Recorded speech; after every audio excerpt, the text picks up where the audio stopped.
자, 오늘 바울은 이 본문에서 은유를 사용하고 있는데, 큰 집에는, 오늘 본문이 알려져 있는 본문인데, 큰 집에는 금 그릇과 은 그릇이 있다. 그리고 나무 그릇도 있고 질 그릇도 있다고 그랬습니다. 여기 큰 집은 무엇을 비유할까요? 교회를 말하겠죠. 교회. 또 하나, 크게 보면 하나님의 나라. 자, 그릇들이 많습니다. 그죠? 다양한 그릇들이 있는 것입니다. 큰 집에는 교회가 있는데, 이 그릇은 일꾼들을 의미하겠습니다. 교회 안에 다양한 사람들이 모여 있죠. 자, 크게는 두 부류예요. 큰 그릇과 은 그릇이 있다는 겁니다. 고대 사회에 이 금과 은으로 만든 그릇은 굉장히 고급스러워, 요즘도 그렇겠습니다만은 굉장히 고급스러운 그릇이죠. 보통들은 잘 사용하지 않고 귀한 손님이 오면 이제 방문할 때 이걸 사용했습니다. 그 다음에 또 이제 두 부류인데, 하나는 나무 그릇과 질 그릇이다. 별로 비싸지 않고 막 쓰는 그런 그릇이, 뭐 모양이나 뭐 퀄리티나 이런 게 별로 좋지 않고 잘 깨지기도 하고 그렇게 쉽게 쓸 수 있는 그런 일상의 그릇들입니다. 자, 그런데 중요한 것은 이 그릇은 만드는 용도가 쓰여져야 되는 거죠. 쓰여져야 된다는 거죠. 만들어진 것이 쓰여져야 가치가 발생한다. 아무리 좋은 것이라도 쓰여지지 않으면 의미가 없습니다. 근데 중요한 게 뭐냐면 주인이 어떤 그릇을 쓰느냐는 겁니다. 중요한 것은 소장하기는 하는데 쓰지 않으면 의미가 없다는 겁니다. 근데 중요한 것은 어느 그릇을 쓸 것이냐, 이게 여기에 달려있죠. 그것은 주인의 마음이죠. 모든 주도권은 주인에게 있다. 왜 나를 안 쓰느냐, 그릇이 따질 수는 없는 거예요. 쓰고 안 쓰고는 주인의 임의로 결정하는 겁니다. 이런 일은 우리 일상에서도 많이 일어나죠. 여러분, 일상에도 많이 일어납니다. 예를 들면 운동선수들, 그죠? 운동선수들, 축구 잘하는 사람은 굉장히 많아요. 그죠? 그런데 중요한 것은 감독에게 스카웃을 당해야 돼요. 그죠? 축구를 아무리 잘해도 국가대표 선수가 된다는 거 어려운 것입니다. 우리나라 이 국가대표 선수가 되는 이 코스는 굉장히 어려운 것입니다. 아무리 잘해도 실력이 좋은 사람들이 많지만 감독에게 발탁이 돼야 돼요. 감독이 발탁해야 돼요. 대표 선수에 뽑히는 거 어렵겠지만 뽑혔다고 해도 다 뛰는 건 아니잖아요. 11명만 뛰는 거거든요. 벤치에 앉아있는 사람들이 있어요. 계속 벤치에 앉아서 전후반 한 번도 못 뛰는 사람도 있어요. 관중들이 막 그 사람 선수 뛰게 해라, 그래도 소용없어요. 감독이 뛰라고 해야 뛰는 거거든요. 감독이 불러주지 않으면 소용이 없어요. 그러니까 선수들은 이 감독의 한마디에 귀를 기울이는 것입니다. 감독에게 뽑혀져야 되고, 뽑혀졌다 할지라도 그라운드에 뛰는 것은 감독이 불러 써야 되는 것이죠. 제가 이제 아마 기억으로는 미국의 그 맥린 바이블 처치에 잘 아는, 여러분, 복음이 울다 이런 책을 썼던 데이비 플랫이라고 하는 목사님이 있는데, 고등학교 때 이 농구를 굉장히 잘했대요. 열심히 농구를 좋아하고 열심히 농구부에 들어가서 연습을 했는데 죽을 힘을 다해서 연습을 한 거죠. 그래서 연습할 때 막 누구를 보느냐면 감독이 나를 좀 봐달라고. 그러면서 열심히 죽으라고 애를 썼는데 감독이 잘 이렇게 발탁을 안 하는 거예요. 그래서 자기가 이 감독에게 발탁을 받기 위해서 더 열심히 했는데 드디어 감독이 이름을 불러서 데이비드 나와라는 거죠. 너무 신이 나가서 나갔는데, 이제 드디어 나를 감독이 알아주는구나 이렇게 해서 나갔는데, 이제 실력을 발휘해야 될 줄 알고 신이 나서 나갔는데 감독이 하는 말이 너 말고 다른 데이빗 그러니까. 이 데이빗이라고 하는 이름이 뭐 영어 이름으로는 굉장히 많이 있잖아요. 또 다른 데이빗이 있었던 모양이죠. 한순간에 얼마나 창피했겠습니까? 그리고 얼마나 이게 절망을 했겠습니까? 자기는 정말 선수로 뛰고 싶은데 안 불러주는 거죠. 안 불러주는 거죠. 여러분, 누군가 불러줘야 된다는 거죠. 불러줘야 된다는 거, 사용해 줘야 된다, 나를 선택해 주어야 된다는 거. 여러분, 이 세상의 모든 것들이 그렇잖아요. 내가 실력이 있어도, 내가 공부를 해도, 스펙을 쌓아도, 내가 다 준비되어 했다 할지라도 써주는 사람이 없으면 소용이 없어요. 내가 무슨 그릇이냐, 금이나 은이나 나무냐, 질그릇이냐가 아니에요. 주인이 사용해 줘야 된다는 거. 여러분, 예수님의 제자들을 보시면 무슨 기준으로 제자들을 뽑으셨을까? 우리는 알 길이 없어요. 천국에 가서 물어봐야 될 거예요. 왜 그 사람을 불렀느냐는 거. 많은 사람이 있는데 유대 땅에 오셔서 유대 땅의 사람들을 선택해도 제자들 가운데 얼마나 많은 사람들이 있었겠어요. 그리고 외적 기준으로 본다면 예수님의 제자라는 자격이 없어요. 실격이라고요. 갖춘 게 하나도 없었잖아요. 유대 사회에 잘난 사람이 한두 사람이었겠습니까? 어떻게 보면 예수님의 제자들은 나무그릇이나 질그릇과 같은 존재들이었어요. 요즘으로 치면 흙수저와 같은 사람들이요. 그런데 주님이 그들을 불러주셨다는 거. 불러주심으로 그들의 인생이 바뀐 거예요. 그들에게 딱 한 가지밖에 없어요. 예수님이 그들을 불러 사용하셨다는 것밖에 없어요. 여러분, 중요한 것은 누가 쓰는가에 따라 달라집니다. 하나님의 손에 붙들려 사용되는 것보다 더 큰 영광은 없어요. 여러분, 국가대표 선수들 보십시오. 어느 팀에 등용되는가, 이게 중요하잖아요. 실력이 아무리 좋아도 스카우트 안 되면 소용없어요. 감독들이 하는 일이 뭐냐면 선수들을 찾아내는 겁니다. 직장에서도 오너의 눈에 들어서 기용되는 거, 그죠? 뭐 청와대에서 부르면 그게 보통, 그죠? 그래서 출세라고 얘기하잖아요. 어디에서든지 스카우트 제의가 들어오면 그 영광입니다. 누가 불러주느냐에 따라 달라지는 거죠. 하나님의 부르심을 받는다면 그것보다 더 좋은 것은 없습니다. 영광 중에 영광이죠. 여러분, 이새의 아들들 중에 말째인 다윗에게 기름을 부어주시잖아요. 8아들이 있어요. 8아들. 처음에는 사무엘이 큰 아들부터 기름을 부으려고 하는데 아니라는 거죠. 아니라는 거죠. 이 다윗에게 기름을 붓게 하신 거죠. 내가 하고 싶어서 할 수 있는 게 아니에요. 내가 하고 싶은 것을 하는 게 성공이 아닙니다. 여러분, 부르신 분이 중요한 거예요. 누가 나를 불러주셨나에 모든 게 달려있습니다. 부르신 분의 밸류가 나의 밸류예요. 불러주신 분의 격에 따라 내 인생이 달라지는 겁니다. 불러주신 분이 또 밸류를 결정할 뿐만 아니라 내 삶의 모든 걸 결정하는 거죠. 여러분, 모세를 불러주셨습니다. 바로 앞에 나갈 때 지팡이 하나밖에 들은 게 없어요. 그러나 모세가 걱정할 게 하나도 없습니다. 불러주신 분이 책임을 지시니까. 부르심이 중요합니다. 그 다음은 하나님의 몫이라는 거죠. 내가 어떻게 할 것인가, 내가 이런 일을 감당할 만한 사람인가, 그런 생각을 할 필요가 없어요. 제일 중요한 것은 하나님의 부르심이라는 거죠. 여러분, 하나님께 쓰임받는 게 복입니다. 바울은 자신이 하나님의 택한 그릇이다 이렇게 얘기하죠. 사도행전 9장 15절에 보면 주께서 이르시되 가라, 이 사람은 내 이름을 이방인과 임금들과 이스라엘 자손들에게 전하기 위하여 택한 나의 그릇이다 그랬어요.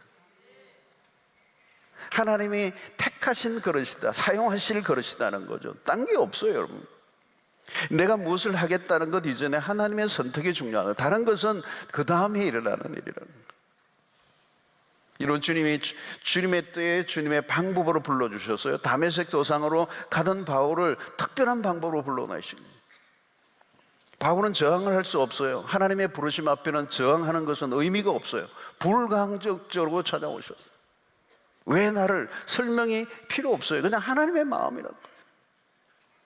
여러분, 예루살렘으로 입성할 때 예수님이 들어가실 때 무슨 사건이 일어납니까? 어린 나귀를 타고 가셨어요. 제자들에게 그 나귀를 가져오게 하셨어요. 그 매여 있는 그 나귀를 가져오는데 누가 주인이 왜 가져가느냐고 물으면 주가 쓰시겠다 하라. 간단해요. 주님이 쓰시겠다는 겁니다. 한마디로 충분하다는 거예요. 누구도 이의를 제기할 수 없는 것이죠. 주님이 주인 쓰시겠다면 거기에 다른 이의가 없어요. 쓰임받은 나귀 새끼가 복이 있다는 겁니다. 하나님이 내가 쓰면 쓰는 것이라고 하는 거죠. 중요한 것은 주인의 마음이에요. 주인의 마음. 왜 나를 쓰느냐 안 쓰느냐, 그거 우리의 영역이 아니에요. 하나님이 쓰시면 쓰시는 거고 안 쓰시면 안 쓰시는 거예요. 여러분, 이상하게도 하나님 앞에 쓰임받는 사람들이 있어요.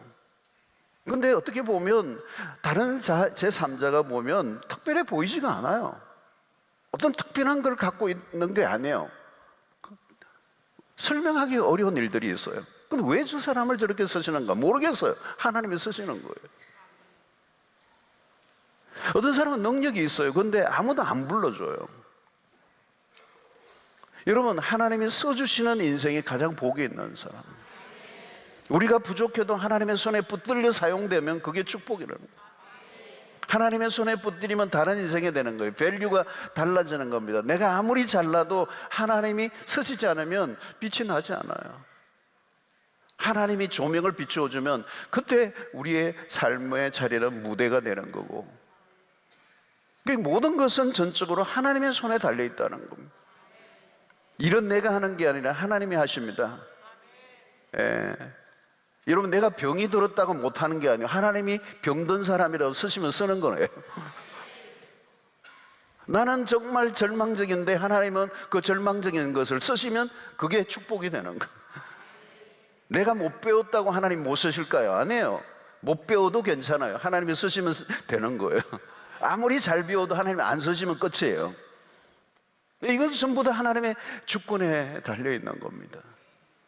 여러분, 내가 쓰임받는 것은 축복입니다. 왜 나 같은 사람을 쓰실까? 잘나서 아니에요.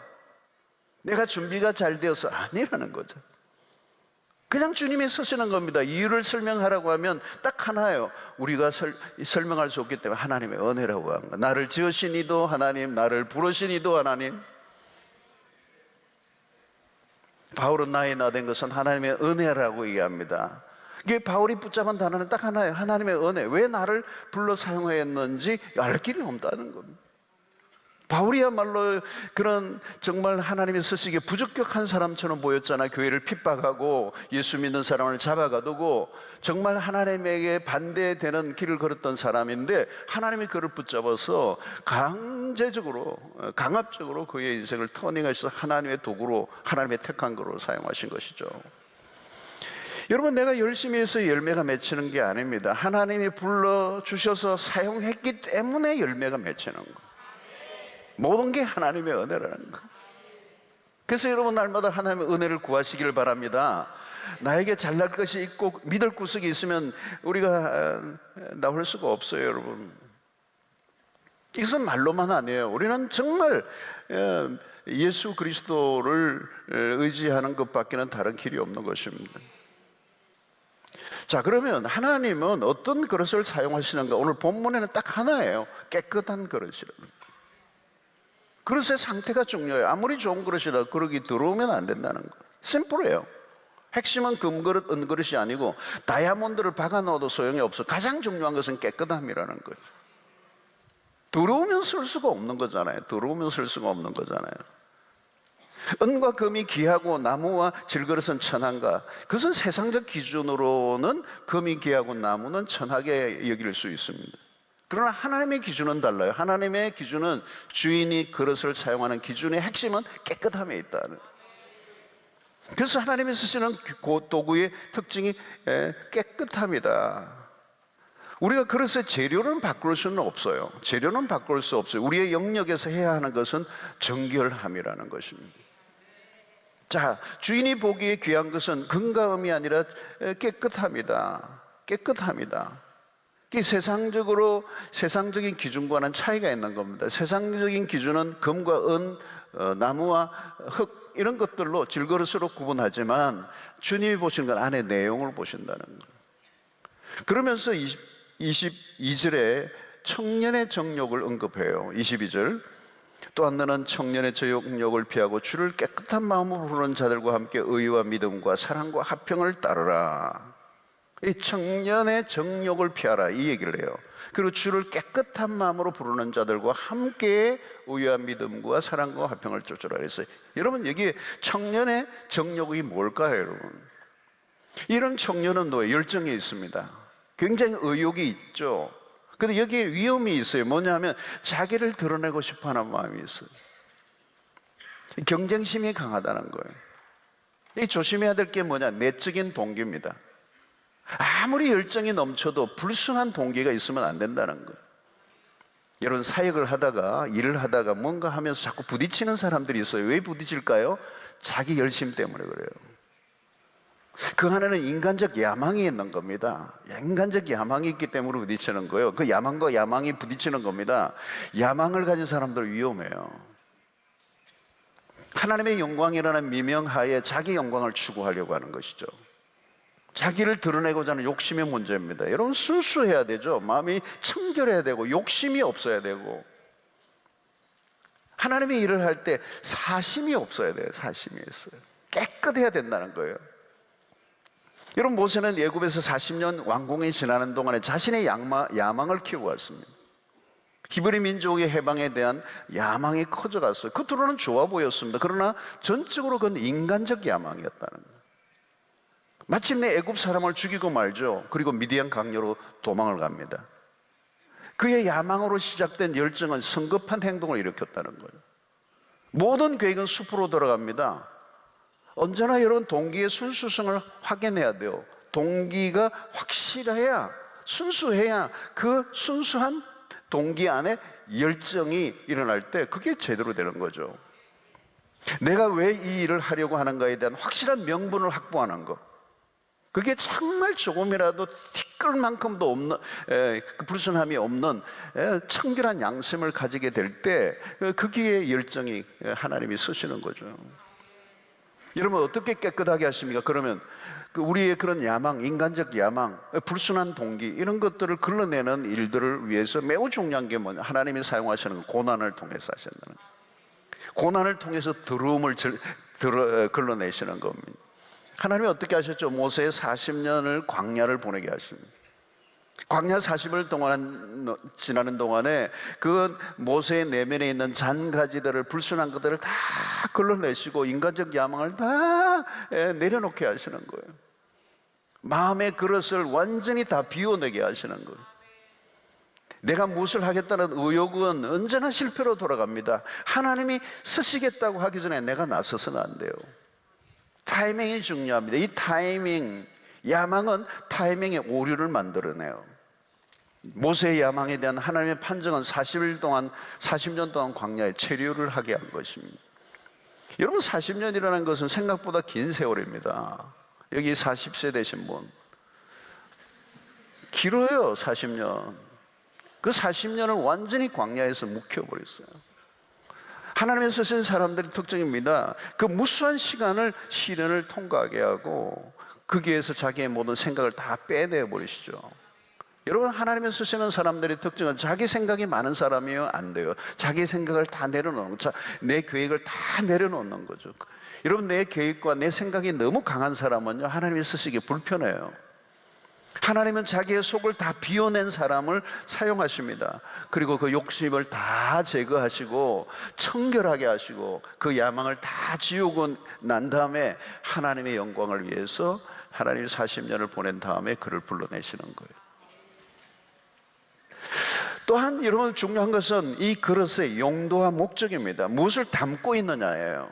그릇에 매우 중요한 것은 무엇을 담고 있느냐예요.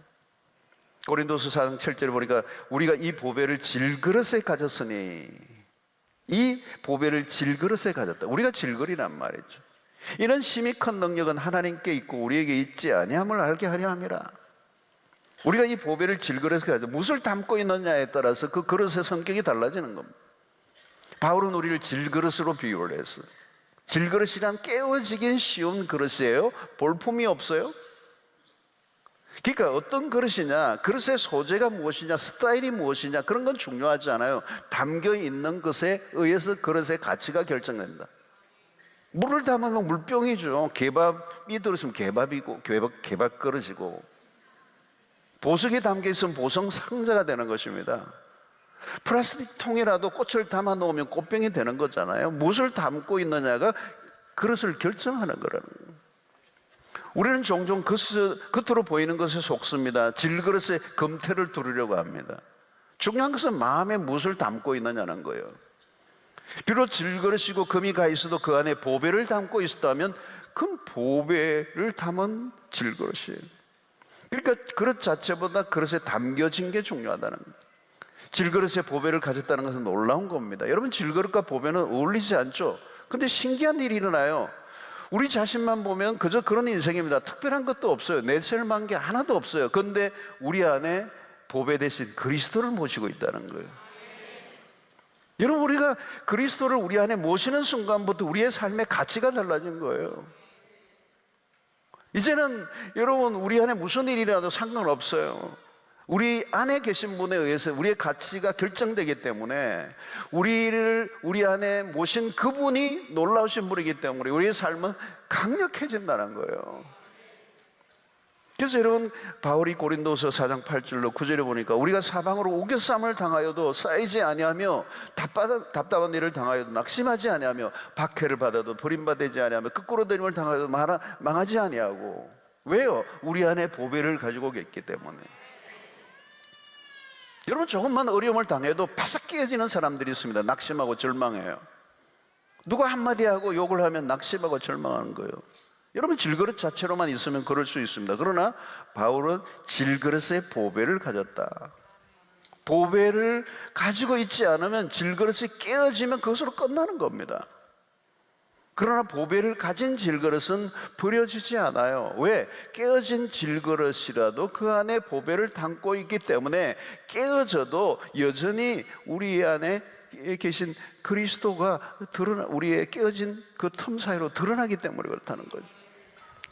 그러므로 질그릇의 정체성은 그 안에 든 보배에 달려 있습니다. 우리 안에 들어있는 보배를 보는 눈이 열려야 돼요. 많은 경우에 보배를 무시합니다. 보배를 폐기물로 처리해버려요. 보배를 보지 못하면 깨어진 질그릇 정도로 취급하고 맙니다. 여러분, 보배의 참 가치를 깨닫고 나면 삶이 달라져요.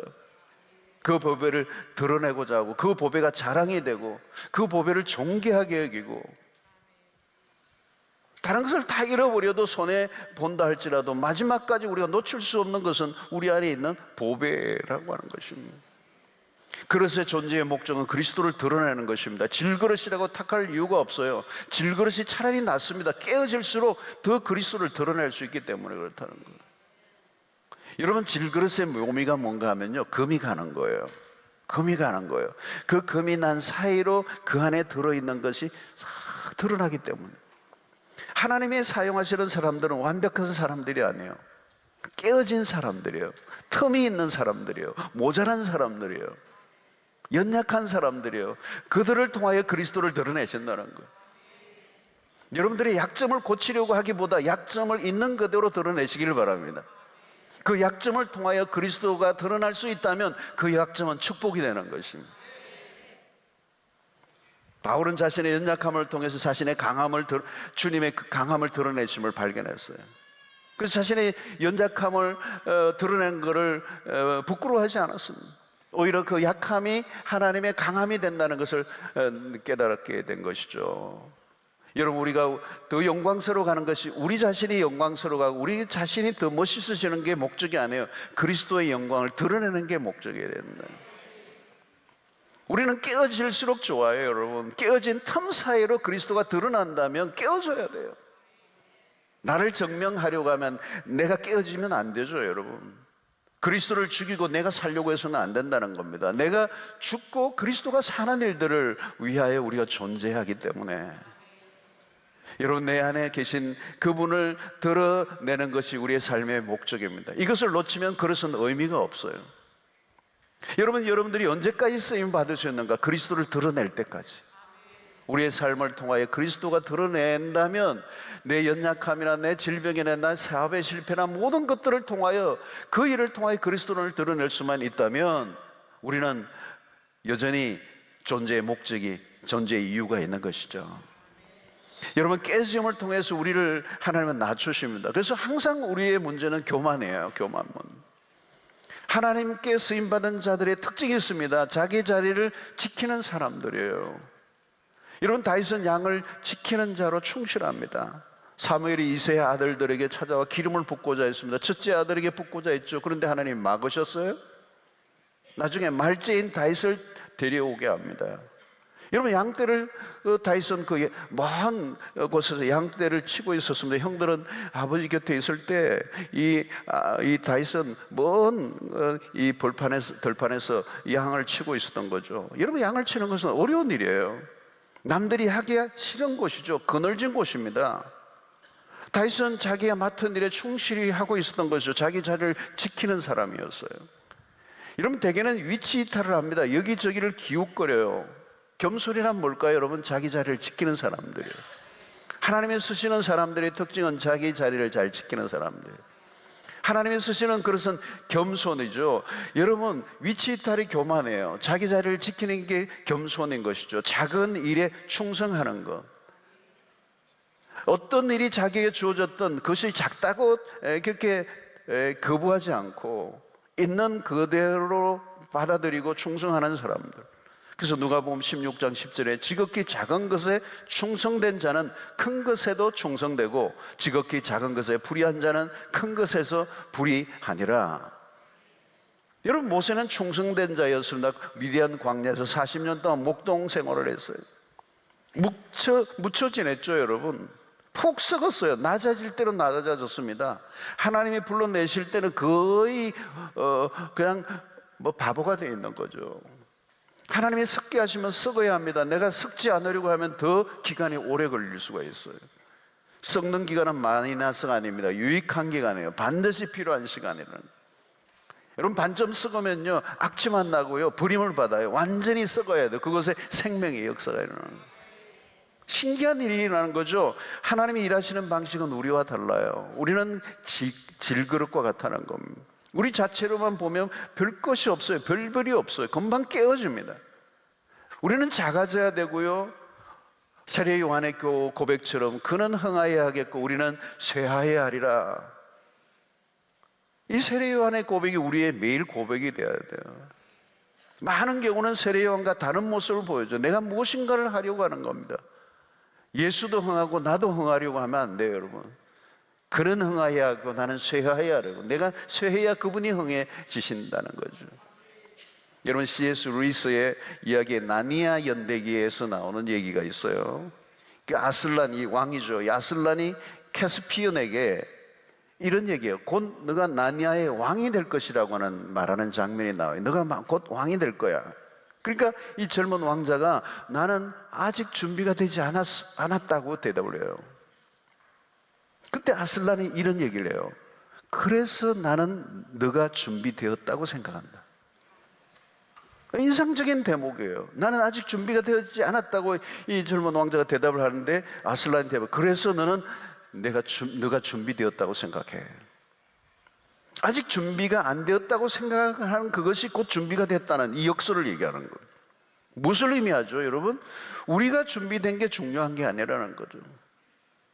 가끔 나는 아직 준비가 안 되었다고 하는 사람이 있습니다. 물론이죠, 여러분. 우리는 완전히 준비되는 날은 없어요. 우리는 늘 부족한 상태예요. 완벽한 존재는 없어요. 우리가 완벽한 존재가 될 수도 없어요. 중요한 것은 하나님이 우리의 완벽을 원하시지 않으세요. 우리가 완벽하면 하나님이 필요가 없어요. 우리는 언제나 내가 하나님이 되려고 해요.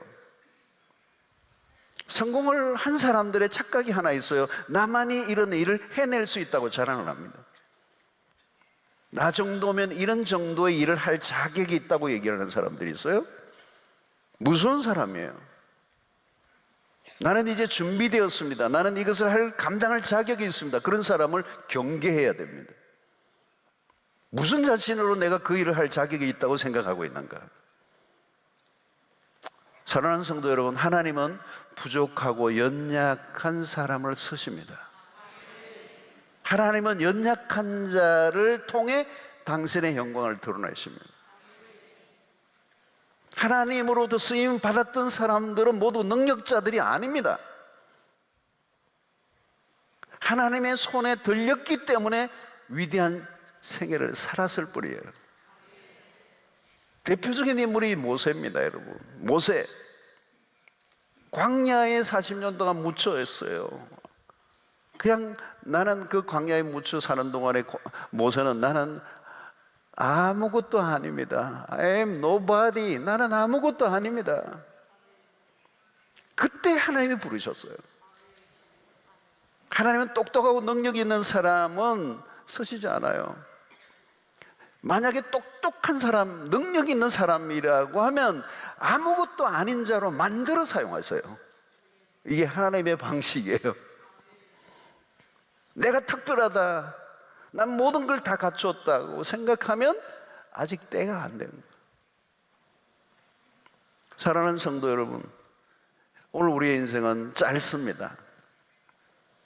중요한 것은 우리의 실력과 능력이 아닙니다. 하나님이 써주셔야 됩니다. 쓰여져야 됩니다. 금그릇이 좋은가 나무 그릇이 좋은가 그것으로는 알 수가 없습니다. 가장 좋은 것은 주인이 쓰기 편한 그릇이어야 합니다. 좋은 물건인데 창고에 쌓여서 곰팡이가 핀 것을 본 적이 있습니까? 멋진 그릇인데 박스 안에 갇혀서 한 번도 빛을 못 받고 벽장에 깊숙하게 있는 것을 본 적이 있습니까? 그런 물건을 본 적이 있습니까? 여러분, 아주 잘 쓰임받는 것은 어쩌면 막 쓰임받는 것이어야 합니다. 여러분, 쓰임받는 것은 기가 막힌 축복이에요. 쓰임을 받는다는 것은 인생의 빛을 보았다는 것입니다. 있는 그대로 쓰임을 받아야 합니다. 그래서 여러분, 조지 히필드의 얘기처럼 우리가 녹슬기보다는 달아 없어지기를 원하는 인생인 거죠. 녹슬었다는 건 뭘까요? 주인의 쓰임을 받지 못했다는 거예요. 갇혀 있었다는 거예요. 그런데 달아진다는 것은 끊임없이 주인에 의해서 쓰임을 받는 거예요.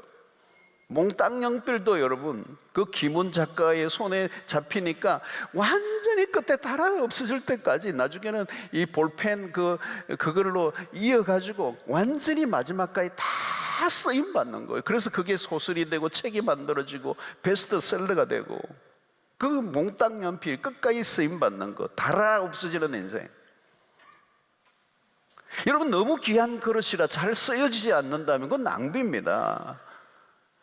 여러분, 막 쓰여지는 게 좋아요. 어디나 부르면 가시길 바랍니다. 나를 불러주면 감사한 거죠. 나는 그런 무대는 안 쓴다 그런 사람이 있어요? 여러분, 하나님이 사용하시는 게 중요해요. 오병이어 사건을 보십시오. 그가 그날 베세대 들판에 도리떡과 물고기가 한두 그릇이었겠습니까, 여러분? 주님이 사용하시는 것은 딱 하나, 어린 소년의 손에 들려있는 오병이어. 그것이 주님의 손으로 옮겨질 때 그 오병이어만 쓰임을 받았어요. 그것을 통하여 하나님이 기적을 드러내셨단 말이야. 별것 아닌 것 같은데 주님의 손에 옮겨지는 순간 능력이 나타나고, 그 오병이어를 통하여 놀라운 하나님의 사건을 일으켰다는 거잖아요. 여러분, 오늘 여러분들의 무엇이 쓰임을 받고 싶은가요? 여러분, 사람들마다 다를 것입니다. 주님이 너의 그것을 쓰고 싶다라고 말할 때 반응하실 수 있겠습니까? 여러분, 재능이 많으면 무엇 하겠어요? 쓰임을 받아야 되는 거잖아요. 팔방미인이면 무슨 의미가 있겠어요? 주님이 쓰셔야 되는 거지. 쓰임을 받아야 되는 거예요. 돈이 많으면 무슨 소용이 있겠습니까? 주님이 쓰셔야지, 쓰시도록 해야지. 안 쓰면 그것으로 끝나는 겁니다, 여러분. 집이 크면 뭐 하겠어요, 여러분? 사랑방도 안 하고.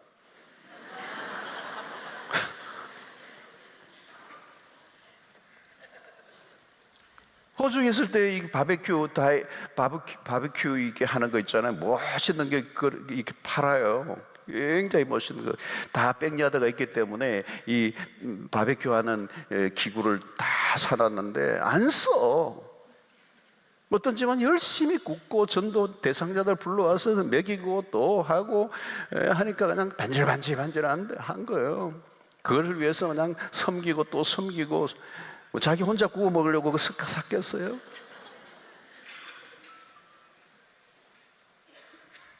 여러분, 피아노를 잘 친다면 그 피아노를 이 재능을 섞여서는 안 돼요, 여러분. 예, 어디든지 쓰셔야죠. 그거 배운다고 얼마나 힘들었어요, 여러분. 체린이 30까지 가는 것도 얼마나 힘들어요, 여러분. 레슨비가 얼마나 들어요, 여러분.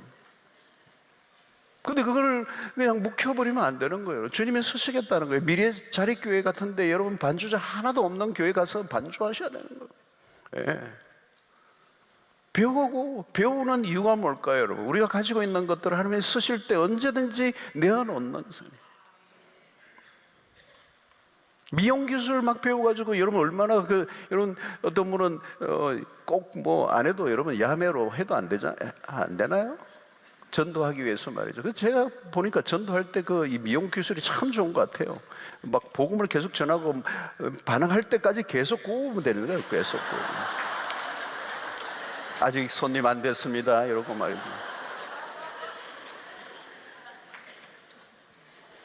여러분 언어를 잘하는 사람, 그 언어를 잘하는 것을 통역도 하시고요. 예. 많이 배운 것, 쌓은 것만으로는 의미가 없습니다. 별것 아닌데 주님이 쓰시면 역사가 일어난다는 거예요. 초라해 보이는데 주님이 쓰시면 그게 기적이 일어나고 스페셜해진다는 거예요. 여러분 주님의 손에 올려진 게 중요해요. 주님의 손이 닿을 때 역사가 일어난다는 겁니다. 여러분 우리가 자격이 있어서 쓰임 받는 게 아니에요. 하나님이 사용해 주셔서 자격을 얻은 것입니다. 우리가 준비한 것이 많다고 되는 것도 아니에요, 여러분. 준비한 건 많은데 안 쓰시면 끝이에요, 여러분. 아까 축구도 얘기했잖아요. 축구 잘하는 사람 얼마나 많아요, 여러분. 안 쓰면 끝이에요. 중요한 것은 주님의 손에 붙들려 사는 것입니다. 내가 특별해서가 아니라 주님에게 쓰임 받아 특별해진 거는 거예요. 하나님이 불러주시지 않으면 우리는 아무것도 아닙니다. 그러나 나는 부족하지만 하나님이 사용해 주실 때 내 인생이 특별해지는 것이죠. 신기한 거예요. 신기한 거예요. 중요한 것은 하나님의 손에 쓰임 받는 것입니다. 그것보다 더 영광스러운 것은 없습니다. 사랑하는 성도 여러분, 그 주님의 손에 붙들려진 인생 되시기를 주의 이름으로 축원합니다. 그러므로 여러분 주님이 우리에게 손을 내미실 때 거절하지 말아야 돼요. 내가 너를 쓰겠다고 말씀하실 때 노라고 말을 해서는 안 돼요. 기꺼이 반응하라는 거죠. 여러분 주님이 쓰시겠다 할 때 나의 모습을 보지 마세요. 나는 지금 자격이 없습니다. 나는 할 수 있는 능력이 없습니다. 나에게는 아무것도 없습니다. 여러분 걱정하지 마세요. 주님이 쓰시겠다는 게 중요해요. 쓰시겠다고 할 때 우리가 반응하면 그 다음은 하나님의 몫입니다. 하나님이 하시는 겁니다. 모세가 하나님의 부르심을 받을 때 나 아무것도 아닙니다 그랬습니다. 그때 하나님이 가라고 한 것입니다. 나는 여호와라고 하시는 말씀 앞에 모세는 반응하고 지팡이 하나 들고 바로 애굽의 바로 앞에 나갑니다. 초라한 지팡이 하나밖에 없는 것 같아 보이지만 하나님이 그 모세의 지팡이에 능력을 지어보냈습니다. 내가 너를 쓰겠다 한 다음에는 하나님의 몫이 되는 거죠. 우리는 반응하면 되는 겁니다. 내가 비록 초라하고 나는 아무것도 없는 것 같지만 나는 흙수저 같은 인생이라고 얘기할지 모르지만 그러나 그것은 중요한 게 아니에요, 여러분. 핵심은 하나님이 쓰시면 되는 거예요. 하나님의 손에 붙들리면 되는 겁니다. 그럼 거기에 능력이 나타날 줄로 믿습니다. 여러분 하나님이 성경 속에 드러난 사람들을 보십시오. 탁월한 사람들이 없어요, 여러분. 특별한 사람들이 아니에요. 하나님이 서셨기 때문에 특별해진 겁니다. 오늘 이 밤에 여러분들이 하나님 앞에 여러분들이 무엇을 쓰기를 원하시는지 아마 여러분들에게 하나님이 이미 말씀하셨을 거예요. 거부하지 마세요, 여러분. 기꺼이 내어놓으세요. 순종하세요. 반응하세요. 그러면 하나님이 그 다음은 알아서 하시는 겁니다. 하나님이 나를 보지 마세요, 여러분. 하나님이 부르실 때 나를 보지 마세요. 나를 사용하실 하나님을 바라보세요. 그분이 쓰시는 거예요, 여러분. 그분의 능력으로 우리를 다루어 가시는 거예요. 내 능력으로 하는 게 아니에요. 우리의 능력은 별로 쓸모가 없어요. 내가 갖춘 거 있는 것은 별로 쓸모가 없어요. 오히려 하나님의 영광을 가려우는 일에 쓰여지는 일들이 많기 때문에 똑똑한 자는 미련한 자로 바꾸어 놓으시고 유능한 자는 무능하게 만드셔서 하나님의 능력을 들으시는 일에 쓰기 때문에 우리의 자격 유무는 전혀 문제가 되지 않아요. 하나님의 손에 모든 게 달려 있습니다.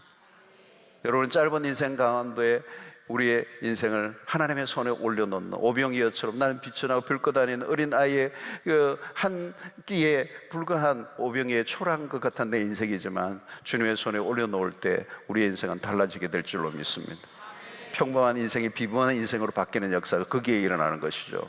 그래서 우리의 그 연약함을 통하여 하나님의 능력이 드러내시고 우리의 삶을 통하여 하나님의 영광을 드러내시기를 하나님은 원하시는 것입니다.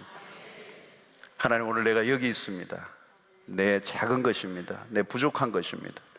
주님의 부르심 앞에 내가 기꺼이 순종하겠습니다. 그러면 우리의 인생이 그때부터 달라지는 것입니다. 그때부터 우리의 인생은 하나님의 놀라운 그런 손길 속에 우리의 인생의 클래스가 달라지는 거예요. 딴 클래스가 아니에요, 여러분. 세상에 아무리 대단한 것을 갖추어도 하나님의 손에 붙잡히지 않으면 그건 아무것도 아니에요. 그것은 전도서의 솔로몬의 얘기와 똑같은 것이죠. 모든 권세를 다 얻어보고 모든 지혜를 다 쌓아보고 모든 세상의 것들을 다 누려보아도 그에게는 허무함이 올 수밖에 없었던 것은 창조자 하나님과 관련되지 않은 자기 인생의 목적을 추구한 성공이었기 때문에 찾아오는 허무였단 말이죠. 여러분, 오늘 우리의 삶에 하나님이 서시지 못할 사람은 아무도 없습니다. 문제는 우리가 하나님 앞에 기꺼이 우리의 자신의 삶을 내어놓는 것이고, 하나님이 내가 너의 그것을 쓰겠다고 말씀하실 때 기꺼이 아멘이라고 반응한다면 하나님 우리 인생에 놀라운 역사가 일어나게 될 줄로 믿습니다. 우리의 연약함을 결코 여러분들 내 연약함 때문에 나는 안 됩니다라고 하는 얘기를 하면 안 돼요. 그 연약함 때문에 내가 너를 부른다고 말씀하시고, 너의 연약함 때문에 내가 너를 통해서 나의 영광을 드러내겠다고 말씀하시는 거죠. 중요한 것은 우리가 자신이 우리 자신이 하나님 앞에 우리 자신을 내어놓는 것입니다. 이 놀라운 은혜가 여러분들 있게 되기를 축원합니다.